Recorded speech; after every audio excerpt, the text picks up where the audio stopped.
Every Sunday at 4 p.m. Central Time, we do bring in immigration updates. Along with us is a prominent immigration lawyer, Emily Newman. She's been practicing immigration law from 2005, and she's been a partner in the Reddy Newman and Brown. Emily, what do we have today to discuss? Mainly is if a person comes on B-2 visa, B-1 or B-2 visa, they're coming with one-way ticket to United States. Even though some of them have plans to return back, what are the dangers for the people who are coming into United States on B-1 and B-2 with only one-way ticket to United States without any return ticket to go back to their home country? Yeah, you have to understand that just because you've been issued the visa at the consulate and it's stamped in your passport, that's only half the battle. You still have to prove to the officer at the port of entry at the airport that you meet all of the requirements for B-1 or B-2 visa. And the main one is that your stay in the U.S. is for a specific temporary period of time.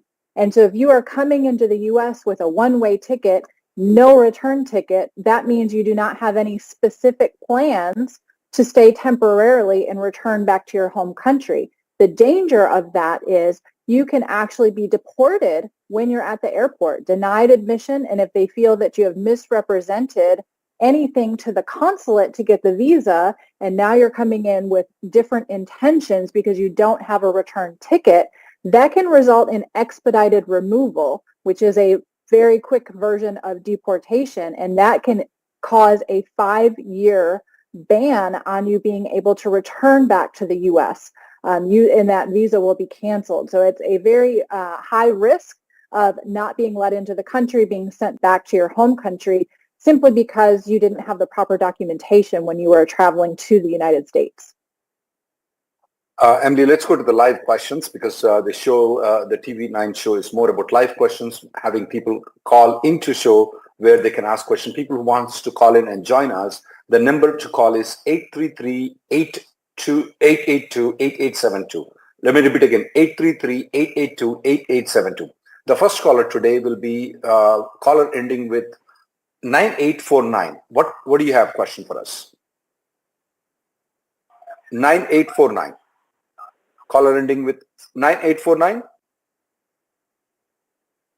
Hi, Rahul. Hi, Emily. This is Siddharth speaking. Mm-hmm. Go ahead with the question. Yes, my priority date was 2014 October, and I got a green card when the date was current. But my question is, now my friends are forcing me to start a vaping store. You know, I've been following you, and I know you were discouraging non-immigrants to hold the cannabis stock. But this vaping store has, they don't sell cannabis directly in the Texas, but they sell this extract of a cannabis, you know, for the vaping purpose. Do you think it's going to be an issue when naturalization, if you get into such business, or Emily, can you answer the question? I have. Yeah.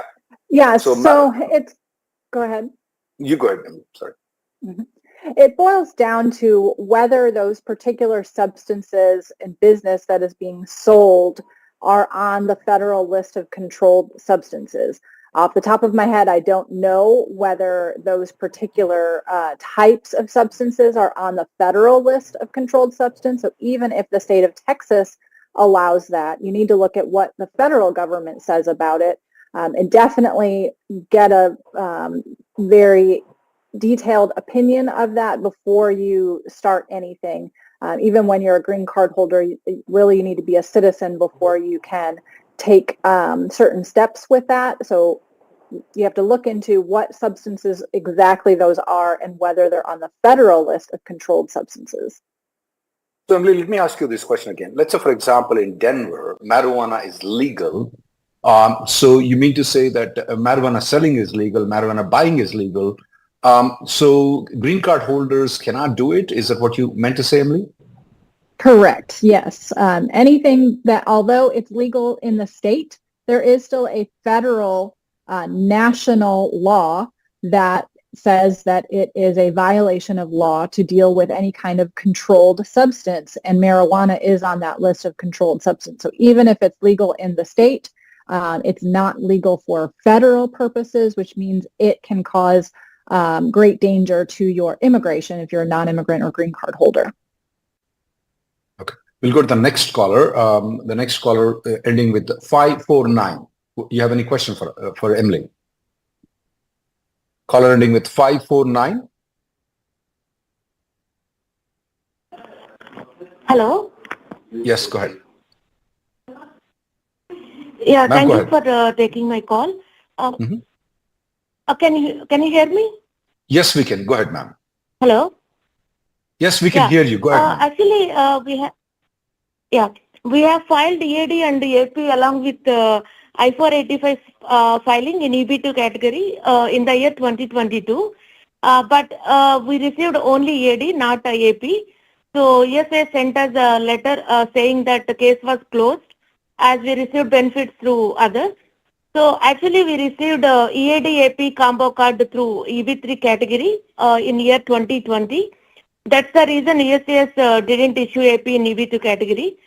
So my question is what document I need to provide along I-131 form for previous issued AP, as we were never issued AP in EB2 category. So let me understand the question. You filed EB3 485 along with the 765 and I-131, and you filed EB2 485, 765 and I-131. The EB3 one, advance parole got approved, but the EB2, which you filed later on, got denied, saying that previously you got the benefit, you got the advance parole approval. Let me, just to clarify the question a little bit more, when is the advance parole for the EB3 expiring though? Last year, December. Okay. Emily, can you tell what's the best option for her to do right now? Yeah, at this point, you can refile the I-131. You only need to submit your I-485 receipt notice as proof that you have a 485 pending. You don't need to submit anything related to the previous AP since it's already expired and you didn't get the second one that you filed for. So you can just go ahead and refile it. We do see that happen from time to time when you already have an approved AP through one I-140 and I-485, and then for people that have multiple 485s, sometimes they'll approve the second AP, so you have two at the same time, and sometimes they don't, and they just deny it or administratively close it. So no problem with that. You can just refile it. Emily, this time, how long she is going to get the advance parole approval? I heard there are some changes in the advance parole approval timings and EAD approval timings now. Yeah, once she finally gets it, it should be valid for 5 years, which is good news, but it is still taking a year to process those applications. You have any more question, ma'am? Yeah, I have another question. For my family, can we put all EAD AP forms in a single package, or do we need to send separate packages or envelopes? Emily? You can put them all together in one envelope is fine. Just make sure they're separated within that one envelope. I'll go to the next call. I'll go to the next caller. 1221. You have any question for us? Caller ending with 1221. You have any question for us? For those people who are waiting, who wants to reach us, Yes, you can you call hear us me? at 833-882-8872. Yes, go ahead, ma'am, with your question. Hi. In 2008, when I was in H4, right now what happening is we are applying for our I-485 EAD, and in 2008, when my H4 got approved, right now while providing all the documentation, we are missing the approval notice for H4 from 2008, but we do have the applied receipt. So will that work, or we should try to get the approval notice or try to get that document? Emily? Have you traveled outside the country since 2008? No. So you've been in the U.S. When did you enter the U.S. last? Like most recently, we entered in 2021. Okay, so you have traveled outside the U.S. since you came in on H-4 in 2008. It's fine to use that receipt notice. You can enter the case number into the USCIS.gov case status website to print out the current status, which is likely going to say in 2008 we approved this I-539. So you put that together with the receipt notice, you'll be fine. Okay. Yeah. Okay. That answers my question, ma'am. Thank you very much. Thank you. We'll go to the next caller. Caller ending with 7441. Hello. Yes, go ahead, ma'am, with your question. Hi. I have a question on the H4EAD. So my wife's on H4EAD, and she had a passport with the name written in just the given name column. So all the documents in US were like starting with FNU followed by her name. Mm-hmm. We decided to correct it, and she applied for a new passport, which she has received now, and we traveled to India, and her stamping is also showing correctly on the passport with first name and last name. Now we want to get the other things corrected, like the Social Security and the driver's license and everything else. So we went to the Social Security office, and they said you need to get the EAD document updated. So the current one that we have is valid until the end of next year. I'm just trying to understand how we can we submit a new application to get it renewed or corrected? How do we deal with this? Emily, I'm just thinking, is it if he just gets a name change from court, is that better, or getting the EAD is better, Emily? Well, I would ask, is it super important right now to get the SSN and driver's license updated? I would say probably not. Just wait until it's time to file your next EAD, get it done at that point, then take care of the Social Security number, then the driver's license. There's nothing really urgent, at least in most situations, unless you've got something going on that I'm not aware of. But for most people, you don't have to do everything all at once. But you could file the I-765 for a replacement EAD card for that name change.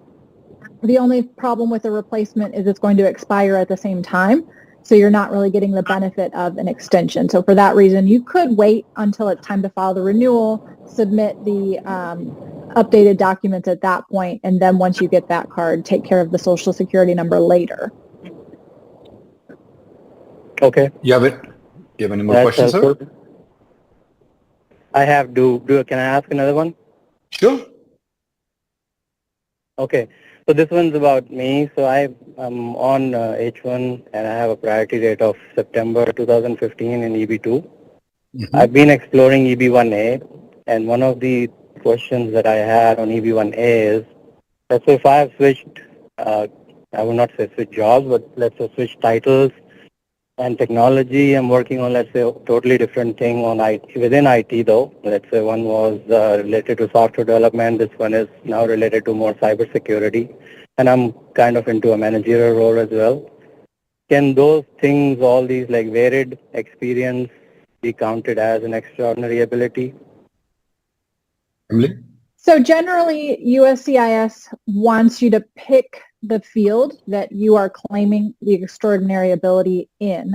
And so it might be difficult for you to partly qualify under your software development skills and background, and then partly qualify under the cybersecurity side of things. I think you've got to pick one, and that's the strongest one, and build the case around that.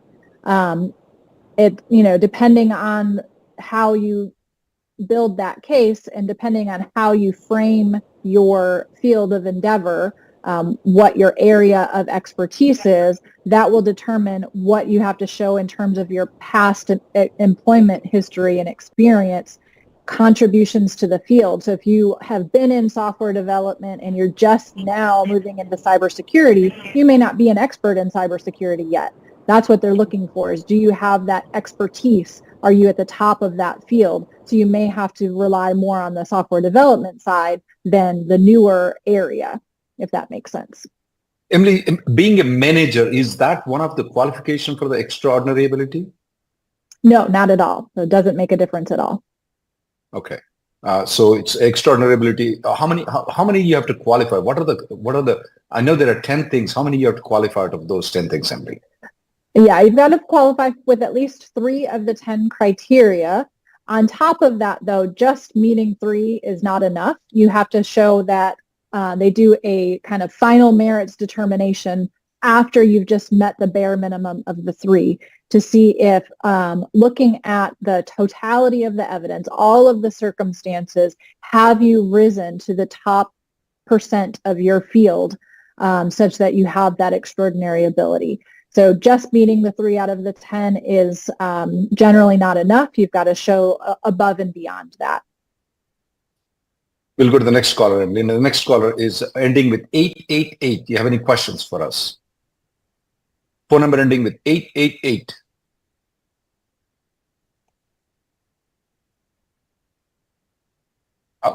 In the meantime, let me ask you some of the questions unless he asks any questions, Emily. Emily, now we see a lot of trend as the priority date is not moving, and Charlie from State Department has said that it's very unlikely that the priority date is going to move. A lot of people are trying this option of EB1A extraordinary ability, where out of the 10 qualifications you explained, they have to qualify for 3 of those qualifications. Which are the common 3 of those qualifications, which when you file for EB1A, which you see people try to hit? I would say high salary is a very common one. That's pretty easy to show. You can look at DOL prevailing wages. You can look at private wage surveys to show in your area what is the typical salary and then what your salary is in comparison to that. Judge of the work of the others is also very common. That's typically in the academic sense for an EB1A. It would be if you are on a panel where you are looking at submissions for a journal, for example, and reviewing other writers' contributions to that journal. But it can also be in your work, in your, everyday life when you are at work. Maybe that's where, as a manager, you could argue that you are judging the work of your subordinates in that particular area of expertise. So you can judge the work that way. Beyond that, significant contributions to the field, typically through recommendation letters from past coworkers or from people that you have that are familiar with your work and can share how it has impacted the specific field that you're trying to qualify in. Those are probably the main criteria that most people try to hit. And Emily, when you get an EB1 I-140 approval, can people port the date from EB2 to EB1? Yes, and that's why so many people are trying to do this, because once you get into the EB1 category and you keep your old priority date, for a lot of people that date is current. So that's a big benefit of making that switch. Caller ending with 7688. Do you have any question for us? 7688. Yeah, hi. I'm Srinivas. God, Srinivas. So this is this question. Yeah, hi. So this question is like for my friend actually. So my friend has an DUI in 2016, but he never went to India. He's planning to go India in July. So for a visa stamping. So will it affect his rating for this visa if you go to India for the stamping? So I just want to know about this. So. Yeah, so when he fills out the DS-160 application form, there is a question on there that asks, have you ever been convicted of a crime? Have you ever committed a crime? Have you ever been arrested? So a DUI is going to come under all of those. So he has to answer yes. He'll have to provide the information in the small box about when it was and what happened and what the outcome was. And then he's likely going to be called in for an interview rather than Dropbox if he had qualified for Dropbox. When he comes in for the interview, he's got to have all of the documents related to that arrest. So he needs the actual arrest report, all of the court documents to show how that was eventually disposed of or dismissed, or whether he served the sentence, or all of the outcome of that. got to have all of that documentation. And then because it was more than 5 years ago, it's not mandatory that they're going to have him do a panel physician to verify that he's not what they call a habitual drunkard.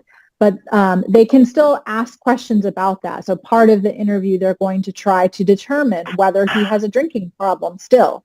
And if he does, they could refer him to a panel physician for a physician to decide whether he has a drinking problem and can be denied the visa for that. If they don't think he's got a drinking problem, it was just a one-time incident, and he's got all of the documents, then yes, he can still get the visa. It's just probably going to go into administrative processing or take longer than it normally would. Emily, I'll ask you a question. Oh. You see this, the DUI people, for the audiences, DUI is people who have been arrested for driving under the influence of the alcohol. Emily, if 100 people have gone for stamping for DUI, how many people get the stamping for H-1B? How much percentage of the panel? I would say probably 99%. For people that it's a one-time incident, they don't actually have a drinking problem. They took care of all of the court things that they were supposed to do. They've moved on with their life. They're, a good person. I've not really seen people denied the visa for an old DUI. Sir, you have any more questions for Emily? No, I am good. So yeah, so that is the only one thing. Yeah, that is the only one record he has. After that, he doesn't have That's any good. record. So I think, I think he should be good then. So Sounds good. yeah, thanks for the, yeah.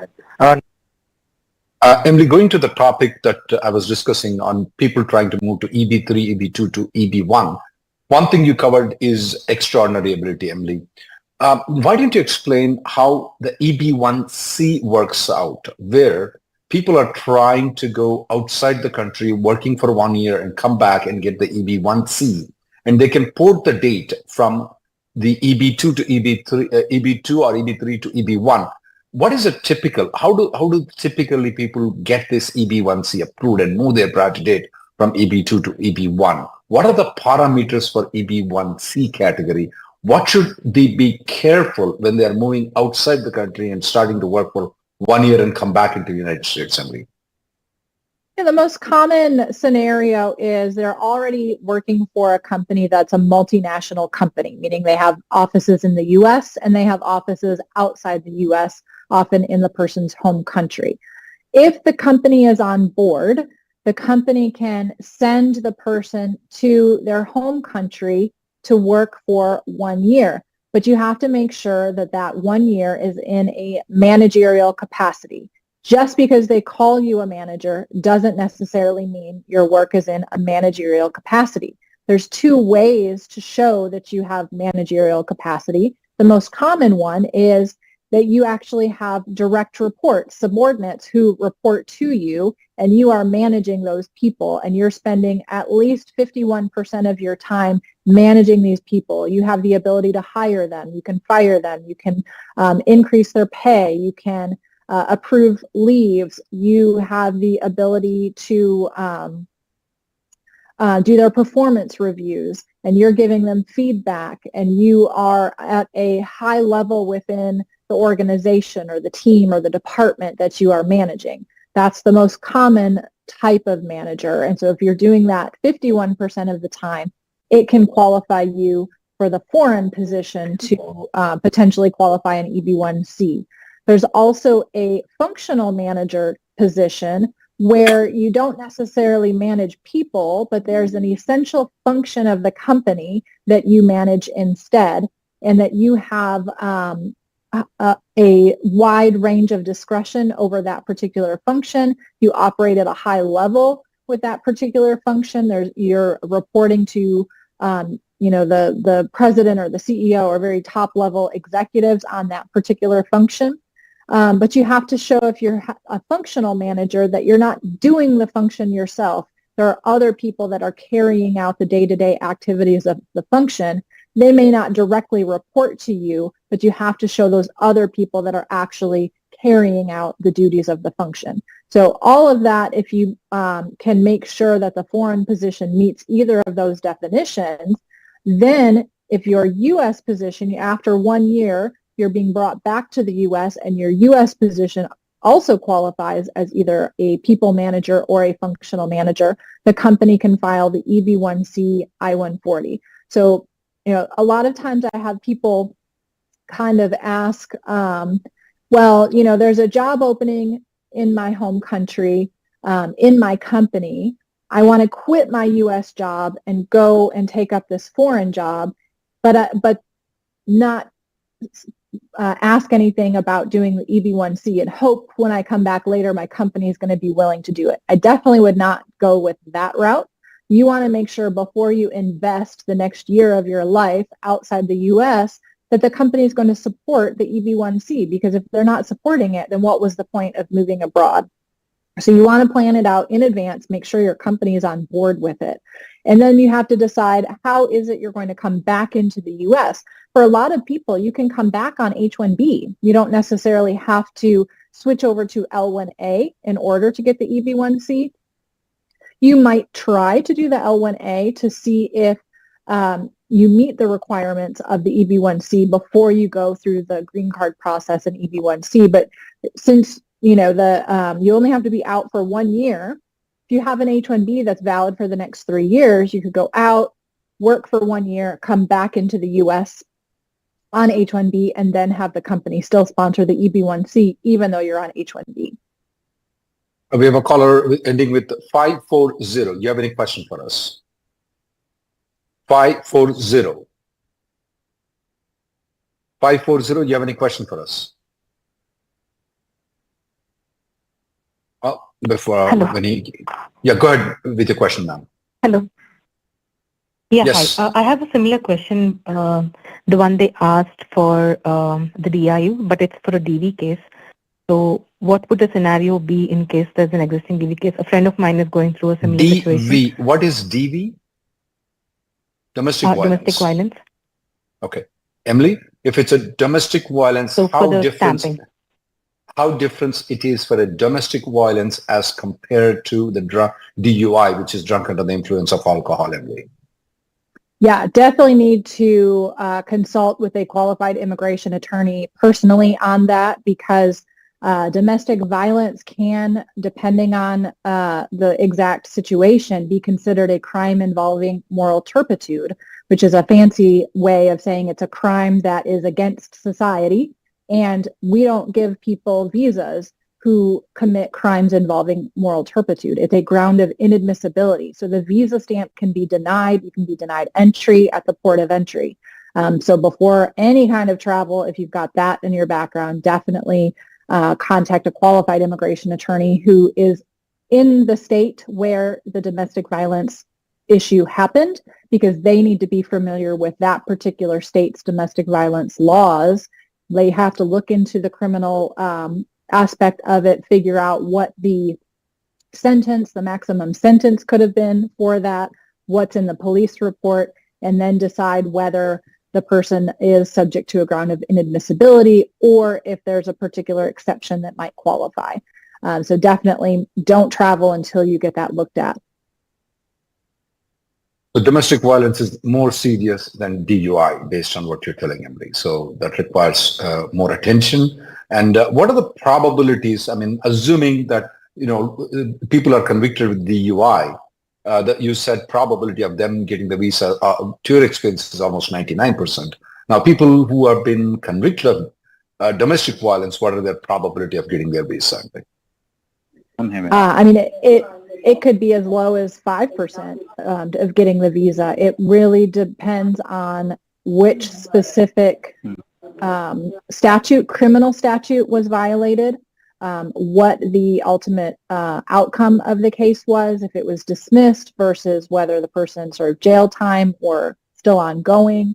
But yeah, there's a very high risk of visa denial in that situation. Phone number ending with 299. You have any question for us? Phone number ending 299. Hello? Yes, go ahead with your question, sir. Yes, go ahead, sir. 299, you have any question for us? Hello, sir. This is regarding my daughter. She is aging out sometime in March 2025. Mhm. And I have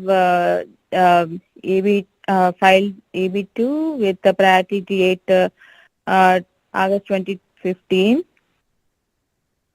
Okay. Emily, what are the options So, for for the people who are aging out? Yeah, what And are the prior to options, date sir? is August 2015. So do you Yes, have a specific sir. question on that, or you just want No, to what are the know options? what What are the options options are? what are the options for her? Well, assuming that the date is not going to become current before she ages out, the next best option is typically to switch to an F1 student visa. If the person's already studying in college on H4, they need to file that application before they turn 21 with the help of the school getting the necessary I-20 form for that. But you need to look at, does the Child Status Protection Act qualify the person to not age out? And that is looking at what is the priority date, when does the priority date become current, can we use the final action date chart or the filing date chart, and how long was the I-140 pending? So all of that has to be combined to determine whether Child Status Protection Act will protect her from aging out. I know we have a lot of callers that are waiting for it. The time is up for us for the TV9. So next week, join us at the same time at TV9. Thank you for tuning us. Thank you, Emily, for coming into the show and answering the question patiently. Thanks for having me.